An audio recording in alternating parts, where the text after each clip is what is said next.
Hi there, everyone. Welcome. We're glad you're here today with us. My name is Mary Magnuson, and I'm with the Blanton Foundation. And I'd like to welcome you to today's webinar for the 2015 and 16 BBC alumni.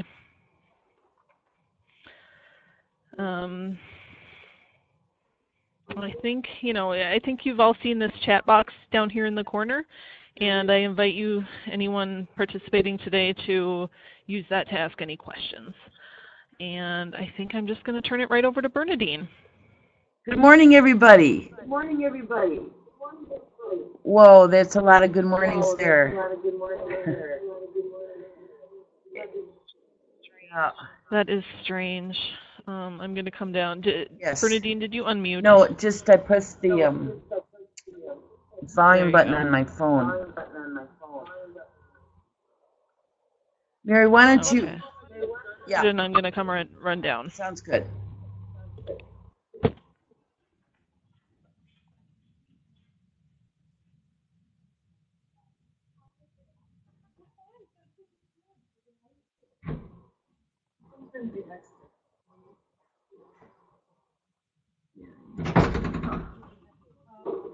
Why don't you go ahead?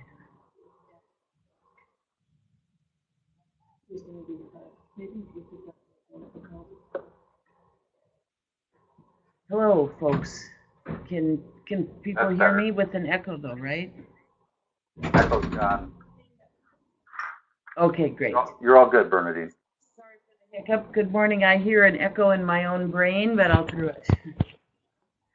We are very excited to gather you folks virtually like this, and thought it would be helpful to gather everybody up and talk a little bit about what you can expect and what's coming here in advance of the holiday season. Bill and Mary and I put together just a short slide deck of slides to kind of orient us about what you can expect over the next weeks and months ahead. And we are really glad that we had a chance to see many of you in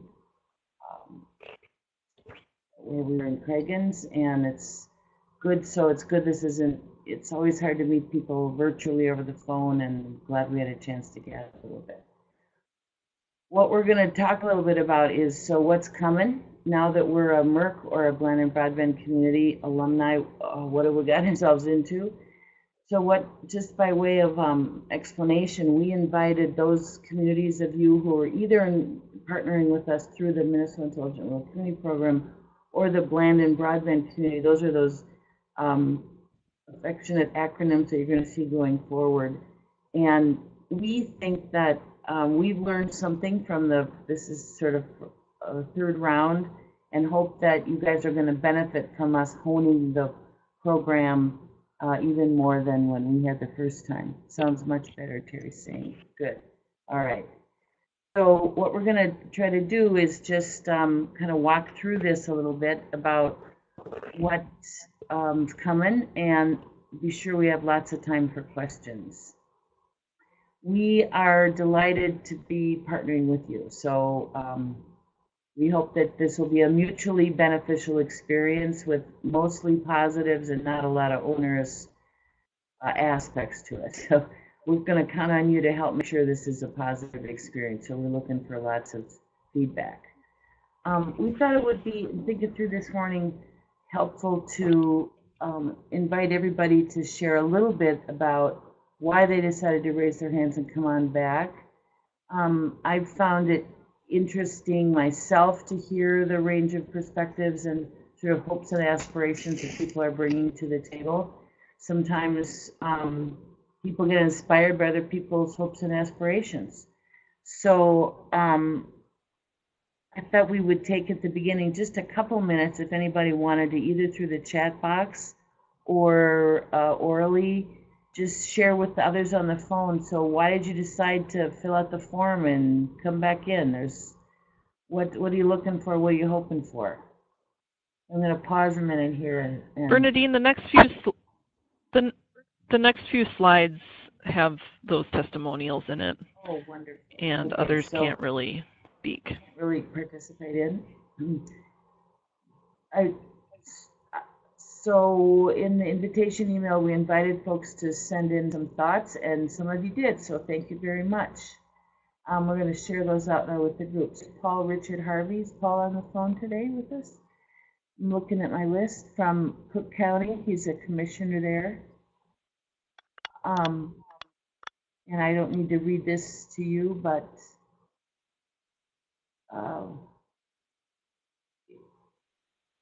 I'll just kind of pause a minute as we go through these. You can get a chance to read them. Glad to hear that Paul had a positive experience with Merck. And today we have Patricia on the phone from Cook County. Welcome, Patricia. Charles Hilliard was with us at the conference in Craigens. Many of you probably heard and saw him and his students. Charles brings a lot of passion to the work and cares so much about kids. It's great to see. And we're looking forward with the initiative that his team brings to share their story out with others at a not-for-profit technology conference later this spring. Charles is going to bring us again, and we're going to tell their story to wider audiences. So that's really fun for me to see the youth kind of front and center in what they're doing in Fond du Lac. Thanks, Charles.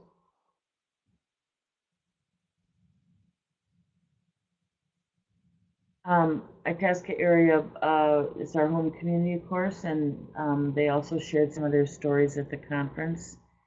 Here in Itasca County, their work has been really focused on business utilization, and they've got 5 or 6, 7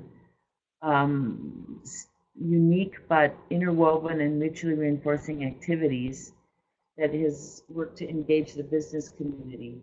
And they're very anxious to keep going. And so I think what we're expecting to see is more of the same, kind of digging deeper into their technology assessments, their IT user group, the continuing education programs that they've got going, and the social media breakfasts.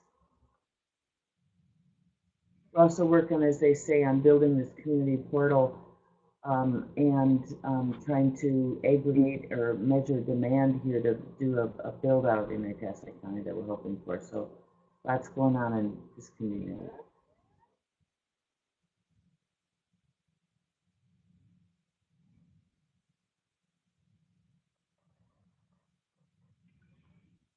Are you ready for the next slide, Bernadine?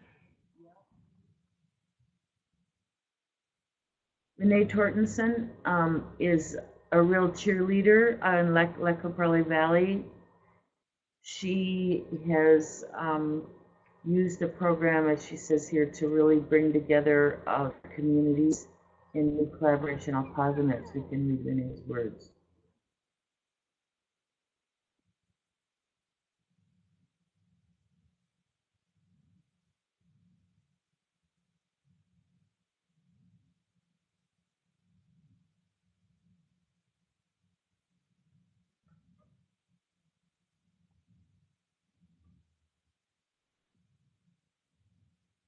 Those of you who are with us in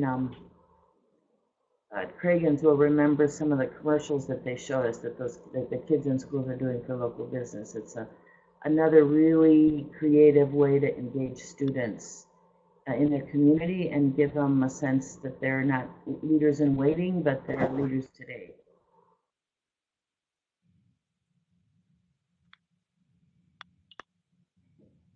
Jean Spalding from Wilmar Candio. Hi, Jean. Welcome back.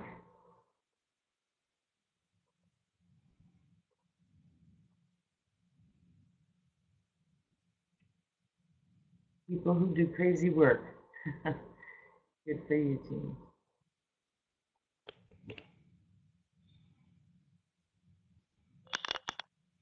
Michael Haynes was a partner with us through Merck, and it's fun to get to work with Michael and his team again down in Stevens County. When I recall so fondly when we were in, more as Stevens said, Stevens County is the center of the universe. And now it really can be with their work through broadband connectivity.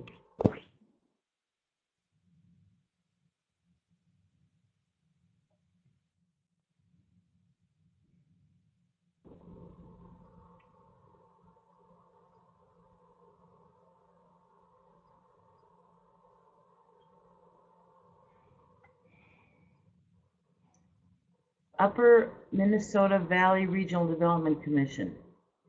I had when Don hosted a meeting recently that a bunch of us from Blandin Foundation went out to try to bring this work to a collection of counties in her region. And she continues to be a real spark plug there and the conversation is really getting going. There's a sense in her area that they gotta get going and catch up.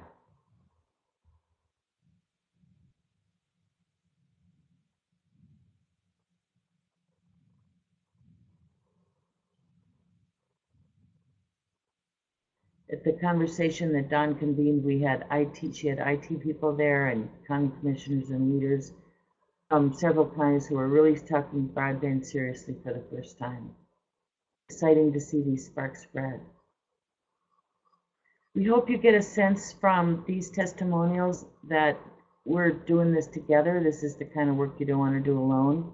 Can't really do alone.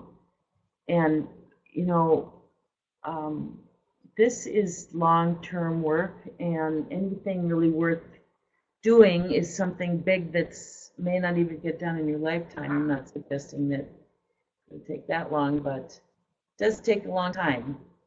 And it's good to have friends and partners and colleagues and fellow travelers on the way. And we do hope throughout the time we've got on this project together that you'll get a sense of the peers and colleagues out there that are seeking the same goals that you are and find some inspiration and comfort and collegialness and fun from the other folks. So we hope that through this webinar and some of the other stuff we're going to talk about, you'll be building some relationships that you'll treasure into the future and that will be resources for you even beyond the program. With that, I'm going to pass the baton over to Bill, who's going to talk to us about the Intelligent Community Framework. Those of you who were, Bill's going to remind us about why we found this so useful and how it's going to inform the grant work going forward. Bill? Good morning, everyone. This is Bill Coleman, and good to talk with you again. And I just wanted to start my presentation this morning talking a little bit about this Intelligent Community Framework. And this is something that we use to frame the MERC project, the Minnesota Intelligent Rural Community Program. And so just a reminder that the 5 elements of broadband, knowledge work, innovation, digital inclusion, and advocacy or marketing. So in spite of the broadband community's name, our shared work is still about a lot more than broadband. That broadband only provides a platform for this continued work, but we're really focusing on knowledge work, digital inclusion, spurring new uses, innovative uses, and really helping to change the image of rural communities from kind of technology backwaters to places that can support and attract the people and the talent and the investment to help your communities grow, both financially, economically, and socially. Next one, Mary.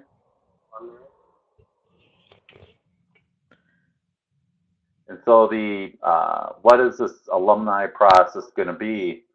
We feel that when we've worked in the past, either through MERC or through BBC over the last couple of years, that we've got communities pretty well prepared to continue their work and trust you to kind of reform and get things going.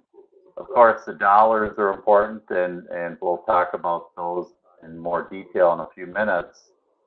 But we'd like to help you re-energize your community organizations through this process as well.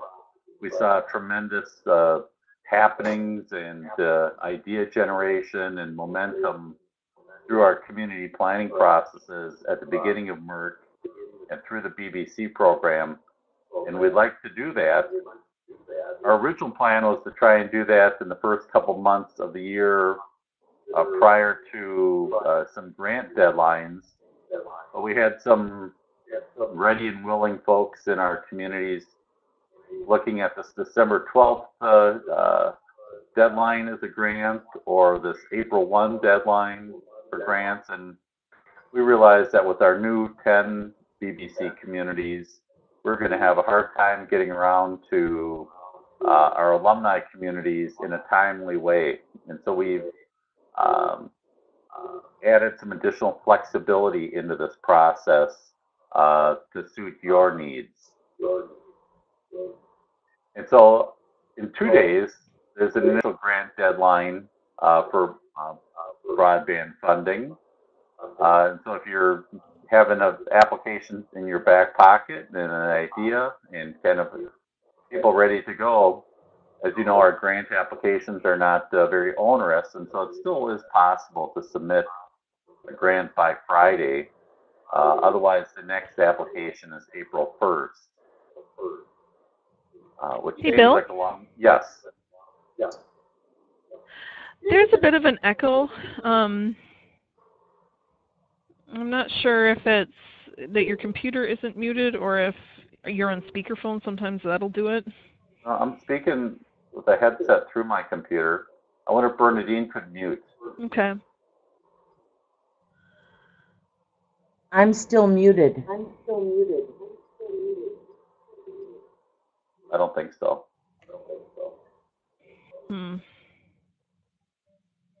Otherwise, I don't know what to do, Mary, because I'm using a headset and I'm talking through the computer. Yeah, I don't know either. I'm sorry. That's weird. It's not terrible on my end. Bernadine, do you see the audio I'll box just keep in going. the top left? With a little microphone. Yep. Is that muted there?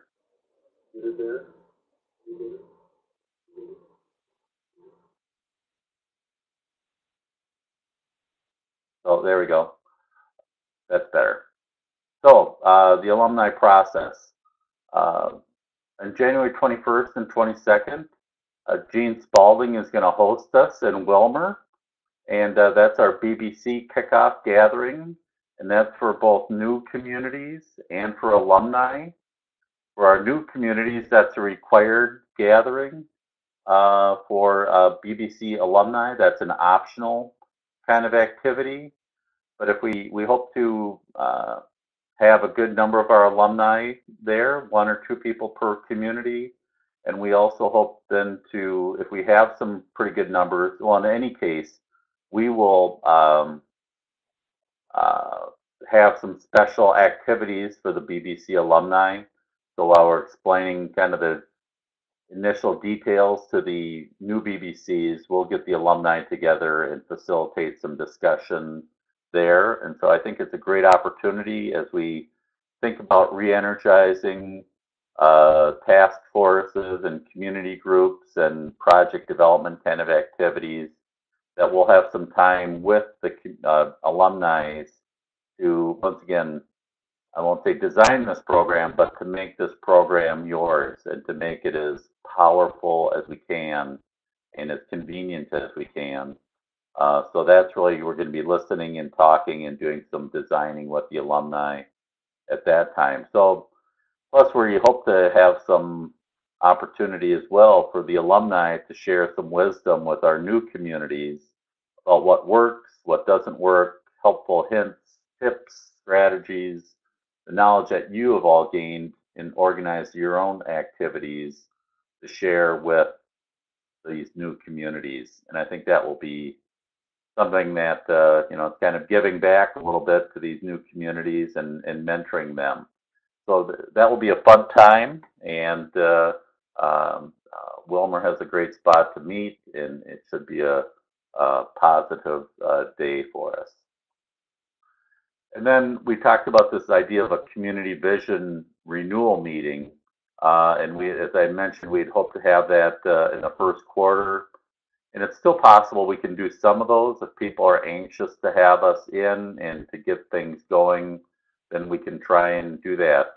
And so Carl Samp is, of course, working with us again. And he'll be doing some phone calls to see when it is, once we get our new cities set with their dates, where we can fit additional communities in. And we'll make those dates available. And if you want to jump in and have a meeting sooner than later, we're very interested in coming to your communities and renewing our relationship and helping you kind of see where you've been. Looking back to Michael from Morris, saying, kind of see where you've been, see what needs to be done, and organize people to do that again. So we're excited to do that, and we would anticipate that would be a 3 to 4 hour meeting, again, very similar to what we started with in terms of setting the vision, understanding where project interest is, and creating project teams. So get that going. And then all through January through March, with or without a project or without a community vision meeting, is project development. And of course, Carl and I will be available by phone and email to help with that at any time. And then some on-site visits for these vision meetings, or even for a project development meeting, we'd be happy to try and schedule that in as well. The grant deadline for funding in late April is April 1. Project implementation will then start in May with funds available, and then we'd have dollars also available, deadlines June 19th and then in December 2015. Mary, I'm not sure if I missed a date there on my calendar, if there is a September, October kind of date in there or not, but I didn't see one in our scheduled meeting. So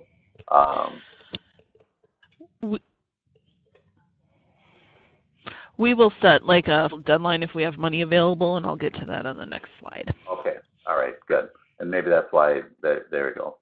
And so that's our process, and we hope that it's flexible for you and valuable for you.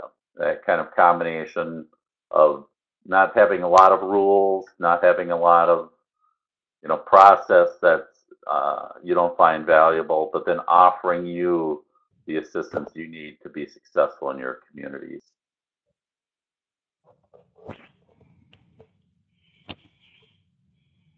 Mary? Okay. Well, thanks, Bill. So as a little bit of background, the foundation received $750,000 for 2015 and $750,000 for 2016 as well from our for broadband grants, and that was approved by our Blandin Foundation Board of Trustees. Of that $750,000 per year, we've set aside about $500,000 for the alumni program, and that the math kind of works out so that we're rounding up a little bit, so everyone, that comes out to like $40,000 per community over the 2 years. I'll also mention that we need to keep it to the 750 and 750 for the years, and that is allocated by award date and not by payment date. So we would ask that each community not plan on applying for more than $20,000 for each calendar year, but that's a little bit flexible, kind of depending on our overall numbers. This is kind of new for the work demonstration communities. It's a slightly different process. Funds are not committed until project grants are approved. So you will be coming up with different projects, and you'll be applying for those projects on a project-by-project basis. And also, it doesn't have to be the BBC lead organization that applies for the grant. So let's say an RDC wants to apply, work on a project with a school district. It can be either the RDC or the school district that actually applies for the grant, whatever makes most sense.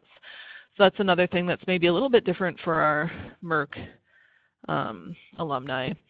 But this should all be the same for the BBCs in 2013 and 14.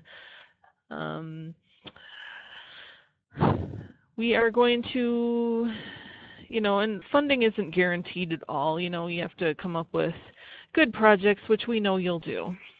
But, there's no real guarantee of funding through this program. But we expect you'll all get some money. To that end, we're going to be we're going to make sure that you have the opportunity to apply for at least $25,000. We're going to we're going to make sure that there's funding available to you through that December 2015 grant cycle. So if you're a little slower than some other communities to get started, it's okay. Everyone should go at their own pace. I mean, not everyone's going to be ready to apply for funding in 2 days, and that shouldn't hamper your efforts at all. Apply for your projects when you're ready, and through that December grant deadline, which would be funded in January, we're going to make sure there's at least $25,000 available for you to apply for. But after that December 2015, January 2016 funding cycle, we are going to open up the remaining, whatever is remaining of the $500,000, just on a more competitive basis. So let's say one community doesn't come up with enough projects for their full $40,000, that pot will be kind of opened back up in the next spring, the spring of 2016. And a lot of this is kind of flexible. If there's money, if we find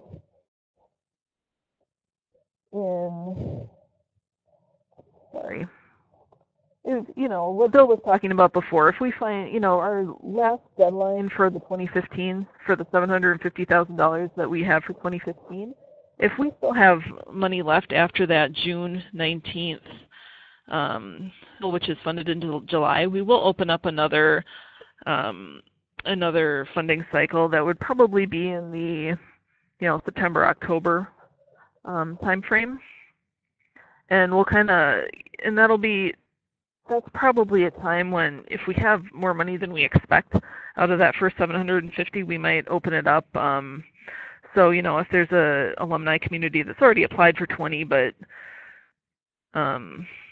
they're ready to apply for more, they might consider, we might say that they can go ahead and apply for more money in 2015. It's just it's a little bit of a dance that we're going to have to do. I mean, I wouldn't expect that to happen necessarily, but it's possible. And that same situation could arise at the end of 2016 if we still have a little bit of money available that we weren't quite expecting. We also wanted to say, and maybe Bill, I'll have you elaborate a little bit, but in our experience, particularly with the MERC demonstration communities, those communities that applied for, $6,000 or $7,000, $10,000 grants, they really had a lot of impact. Maybe even more so than communities that applied for, to like a $25,000 and a $40,000 grant. We really do encourage, and we like to see what happens when communities apply for multiple, just smaller grants. It's really kind of a fun grassrootsy phenomenon that happens. And I hope that made sense to everyone. If you have any questions, please feel free to let me know.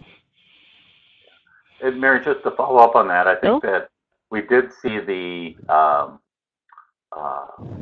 through the demonstrated evaluations that were done by University of Minnesota Crookston, it was definitely clear that the more projects, more activities lead to more impacts, and rather than just a couple large projects that maybe were, just school focused or business focused.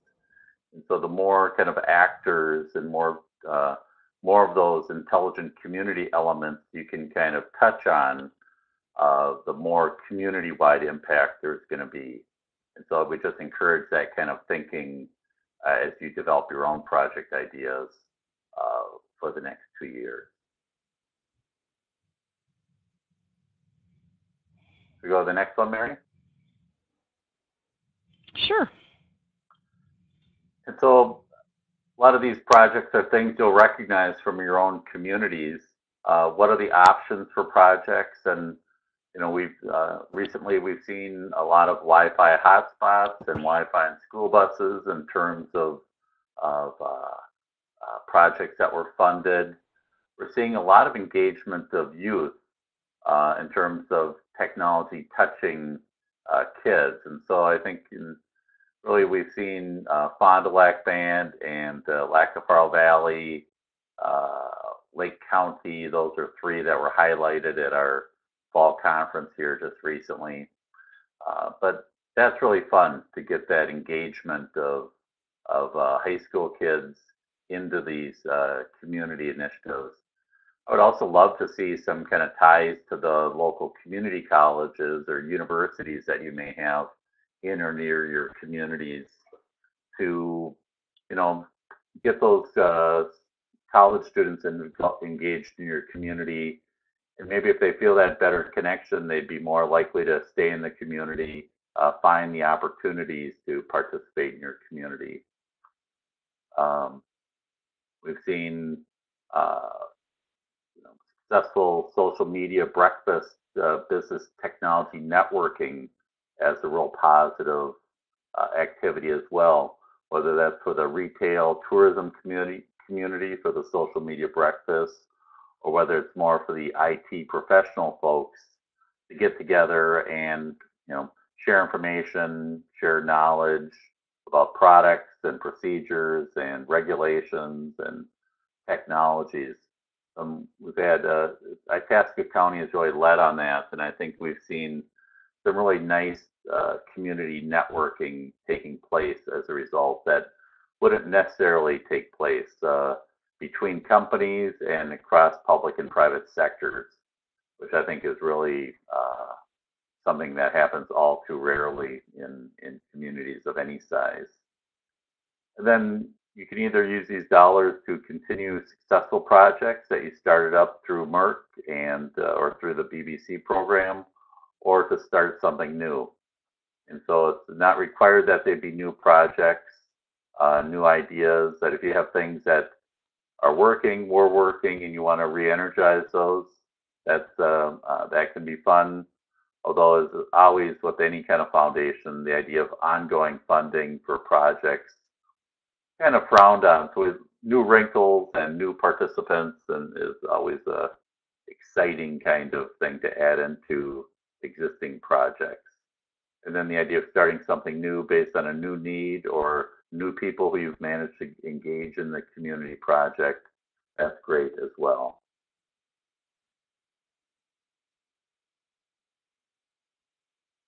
That's all I have on that one. So the BBCs, in terms of get-togethers, I think we've always found getting folks together across communities to share information, to buck people up when things are going great, and to celebrate success. These are all optional for the alumni communities. Of course, we just had our border-to-border broadband conference where we saw a lot of you. We've got the kickoff gathering at the Wilmer Best Western in January. And then we don't have a date yet, but we've talked about a BBC gathering to talk about projects, for, especially for the new communities, but also alumni certainly are welcome. We anticipate the November broadband conference, and then a late spring or late winter spring BBC gathering again to share findings and just keep the momentum going. We think our BBCs are in the MERC communities are ones that have been demonstrating the best practices in Minnesota, and I think even across the country, the things that our communities are doing.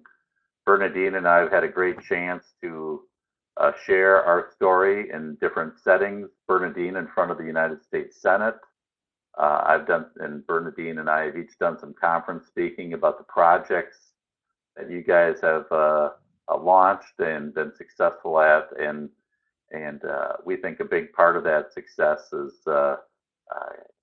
worth sharing here within Minnesota, so that people can replicate and learn and keep their own efforts going, get some good motivation and excitement. So those are all opportunities for alumni.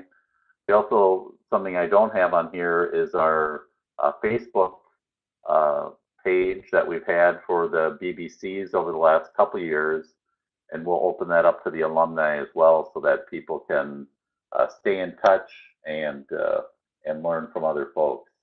That's a great way that we easily can keep getting the information out there. If you want multiple people in your community, it's not just for a few people or for the local coordinator. And it's fun to see that when some of our messages go out, may not be of strong interest to the local coordinator, but there may be people on their team that information strikes a chord with, and they step forward and take advantage of that. So look for invitation to be on that BBC Facebook page as well. Actually, thank you for mentioning that, because I was going to mention it as well. I can't really invite anyone to be on the BBC Facebook page unless I'm their friend on Facebook. So if you would like to join, and I encourage you all to join our BBC Facebook page, I believe there was a link in the email that I sent last week, or just send me an email, and I will send you a link to request to join. And we will be posting these slides on our Facebook page. And I can also email them to you if that works better. If you're not on Facebook, we do a weekly digest for the Facebook page where I send out an email to everyone in the group about, it's called What's New on Facebook. I haven't done it lately just because there hasn't been a lot of activity, but we will start doing that again soon. Oh, and thanks, Charles. So I think that's our Blandin Foundation Facebook page, but we can certainly get anyone the link if they need it.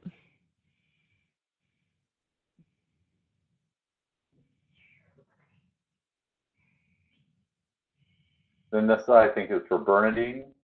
If you want to come back on, Bernadine, that'd be great.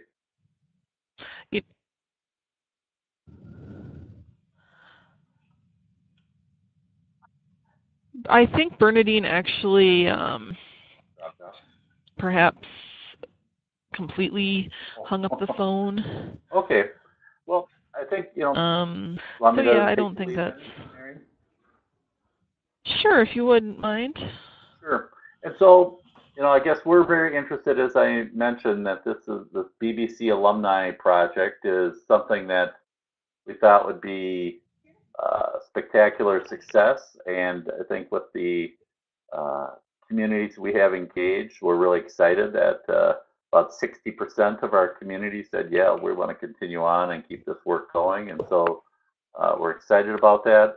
But we know that there's going to be good ideas for how we can work together that come from you.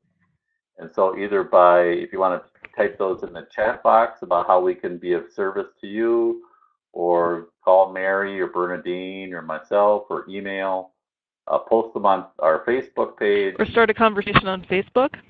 Start a conversation on Facebook would be a great way to do that. Your ideas to how to really make this work. We saw, I think, especially in Merck, where we had a lot of resources from other partners, it wasn't all about the money, and I don't think it will be for this as well, but how do we, your ideas on things that we can do for you to support you and your communities as you drive these initiatives forward, that would really be helpful to us.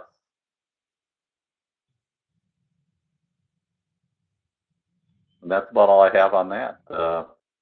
Any immediate ideas there all right. On the chat box? I don't see anybody typing. I don't either. Oh, here we go. Jason's always got the idea. Oh, now there's some Sally, typing there we happening.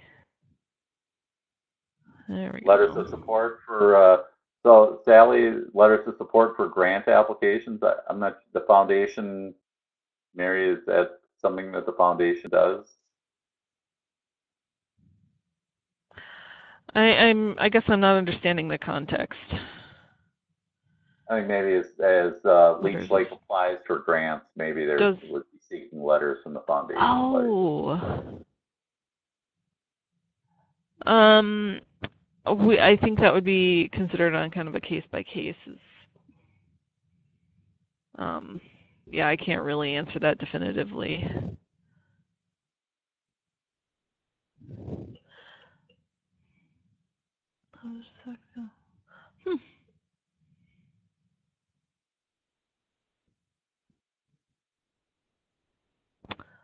Sorry, Patty, we'll try to keep ourselves a little bit more separate. It's kind of hard because I think there's a little bit of a delay, so I think Bill's stopping and he starts again and he hasn't heard me start talking, and so I apologize for that. I think it's confusing. Sally, let's talk a little bit offline about the letters of support for grant applications. It's hard to answer that in general terms.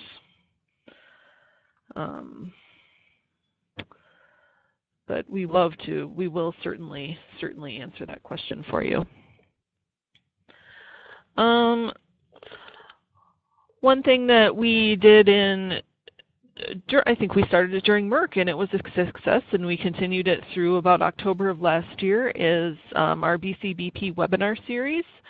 Our first BCBP webinar series of 2015 is going to be on getting started on community broadband, and it might be I think the first few webinars of 2015 that we're doing are kind of geared a little bit toward our new communities, but it might be a fun refresher for you guys too. So normally we do those webinars on the second Thursday of the month from 3 to 4, but we have a conflict that day, so we're going to do it on Wednesday, January 7th from 2 to 3 p.m. And I believe you guys are all of the Alumni BBCs, I believe, are on our conference invitation list, so we'll be getting that webinar invitation out, probably before the holidays this year, and it'll also be blogged about. So with that, I don't see any other questions in our chat box. So Bill, did you have any final thoughts, or should we wrap this up? I think we can wrap it up. All right. Thanks everyone for joining us today, and thanks for suffering through a few of our early technical audio difficulties. If you have any questions, please don't hesitate to let me know. We'll work to answer those questions for you. We will post these slides to our Facebook page, and if you'd like a copy emailed to you, just send me an email and I will get those out to you right away. We're going to be posting this recording to our YouTube channel, and then we will post it to our Facebook page, but we can always send you a link if you're not on Facebook quite yet. So let me know if you need a copy of the webinar recording or the slides again, and I'm going to say goodbye and stop the recording. Thanks so much everyone for attending.